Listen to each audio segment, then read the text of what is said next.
Well, now we head into the city of Chicago, where Derek Blakely has found some side streets in need of a plow. Derek.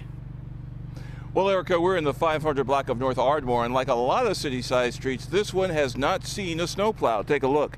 It could be a while before it sees one, actually, because the snow is scheduled to ramp up once again. But a lot of residents we spoke with said the storm wasn't as bad as it was cracked up to be.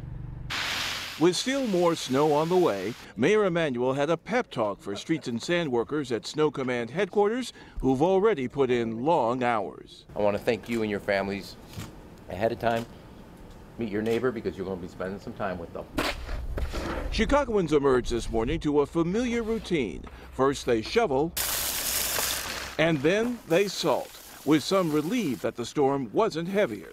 It was pretty heavy, but I guess maybe not as bad as I thought it was. You thought it might be worse? I thought it was going to be worse, maybe. However, Mayor Emanuel defended closing CPS schools for student safety. You always go through a judgment. Other people have also closed schools. No, we're not the only school district.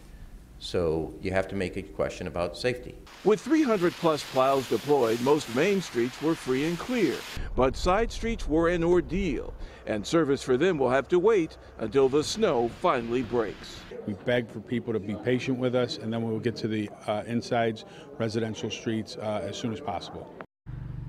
And with the forecast calling for more snow tonight and still more tomorrow night, it will be a continuing challenge for street crews to keep those streets clear. We're live in Westtown. Derek Blakely, CBS 2 News. Erica? Yes, the work goes on. Thank you, Derek.